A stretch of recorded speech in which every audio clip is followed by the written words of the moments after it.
que c'était dur pour le Barça, mais ils font l'essentiel, les 3 points.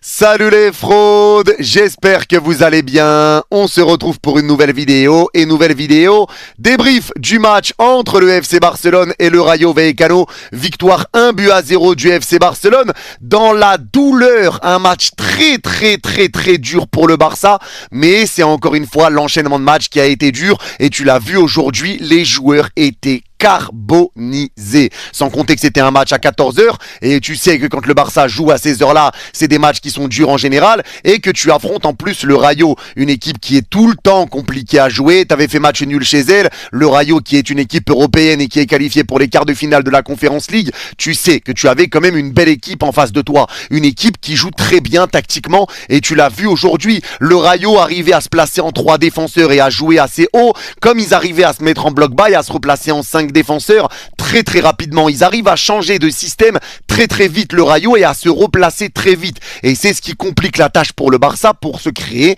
des situations. Et là, ça a été une première mi-temps qui a été plutôt dominée pour le Barça, mais une deuxième mi-temps qui a été vraiment compliquée. Et on va commencer par cette première mi-temps parce que cette victoire te permet de mettre 7 points d'avance au Real Madrid. Le Real qui joue l'Atlético Madrid ce soir. Donc tu te mets dans les meilleures dispositions. L'essentiel aujourd'hui, c'était clairement les 3 points pour le Barça. Tu le sens, les joueurs étaient KO. Et sur cette première mi-temps, tu as encore eu une situation dès la première minute. Et le Barça concède beaucoup de situations à la première minute. Mais il y a une énorme parade de Juan Garcia pour laisser le score à 0-0. Et à partir de là, de cette situation, le Rayo Vallecano n'a plus été dangereux du tout dans la première mi-temps, mis à part sur un corner et une tête qui est partie à Tataouine-les-Bains. Il n'y a plus eu aucune situation pour le Rayo. Mais tu voyais une équipe du Rayo qui essayait de jouer haut, une équipe du Rayo qui venait justement essayer de presser les joueurs du Barça, chacun leur tour et chacun son joueur. C'était vraiment une prise individuelle des joueurs du Rayo. Et le Barça a eu un petit peu de mal parce que tu n'as pas eu la maîtrise au milieu de terrain.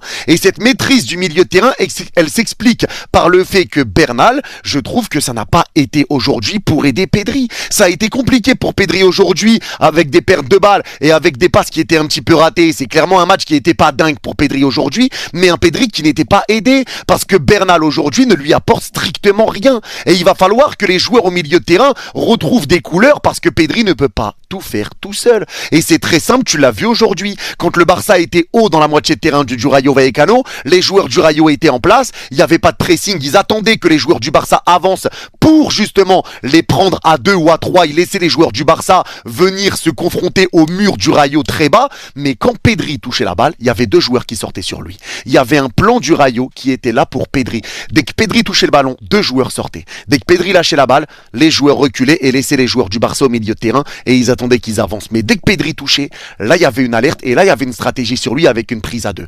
Donc à un moment donné, quand tu vois un Pedri qui doit décrocher énormément, un Pedri que tu trouves souvent dans ta moitié de terrain, mais que quand tu avances, quand tu vas dans la moitié de terrain adverse, tu ne le trouves pas assez, tu ne mets pas de mouvement, tu ne mets pas d'intensité avec le ballon, et ben forcément Pedri ne peut pas tout faire tout seul. Donc ça a été compliqué pour Pedri aujourd'hui parce qu'il n'arrivait pas à créer des situations, parce qu'il n'y avait pas de mouvement et parce qu'il n'était pas aidé par Bernal. Et je pense que le retour de De Jong va lui faire du bien. Jamais le Barça doit rejouer à 14h, les gars. Je crois que là, on est clairement sur l'un des pires matchs sous Hansi Flick.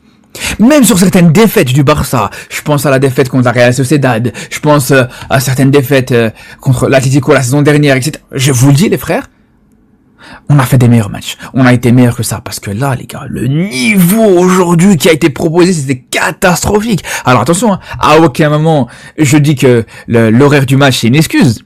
À aucun moment, c'est ce que je dis. Même si, voilà, au bout d'un moment, les frères, moi, je comprends pas. Je me rappelle plus, c'est quand la dernière fois que le Barça a joué un match, justement, au soir. Ah, quand je dis soir, c'est 21h. Hors Ligue des Champions, bien sûr. Même en Ligue des Champions, tu joues à 18h45. C'est quand même une dinguerie, les gars. C'est là où je comprends pas, franchement, ce choix d'horaire, en fait, tout simplement, à chaque fois pour les matchs du Barça. Pourquoi on joue toujours en après-midi? 14h, 16h, des fois 18h grand maximum. C'est très rare de voir le Barça jouer un peu plus tard dans la soirée. C'est là où c'est incompréhensible, les frères. C'est là où c'est complètement incompréhensible. Mais bon, encore une fois, comme je dis, c'est pas une excuse. Mais ce qui est honteux d'ailleurs dans ce match, c'est ce qu'on a proposé offensivement, c'est ce que le Barça a proposé offensivement, les gars. Mais vraiment, mais c'était cataclysmique, les frères. Cataclysmique. Là, quand on voit qu'aujourd'hui, sur ce match contre le Rayo Vallecano, Les meilleurs joueurs, c'était Johan Garcia, ton gardien de but, qui a été exceptionnel, qui a été stratosphérique. Quand tu vois un gardien capable de te faire ces arrêts-là, quand tu vois un gardien capable de pouvoir de pouvoir être décisif dans son but, quand tu vois un gardien capable de pouvoir te sauver la mise quand t'es un petit peu moins dans un grand jour, franchement les gars, mais c'est sous-coté, les gars, c'est tellement incroyable, en fait, comment on a fait toutes ces années, comment on a fait la saison dernière pour gagner une Liga avec Chesney, avec Ter Stegen et avec Iñaki Peña. Comment on a fait les gars? C'est trop important d'avoir un gardien de but, c'est là où on comprend en fait, les gars, voilà, même contre l'Inter, c'était un Johan Garcia dans les buts, je vous le dis les gars. Je vous le dis, je pense que la situation est différente. Je suis sûr et certain contre l'Inter, la saison dernière, on l'a dans les buts, la situation aurait été différente. Parce que pour des buts qu'on s'est pris, où on aurait pu se dire, ouais mais il peut rien faire. Ouais mais Chesney peut rien faire, etc. Mais on voit que là maintenant, sur ces mêmes situations, Johan Garcia arrive à te sortir des arrêts. Des 1 contre 1.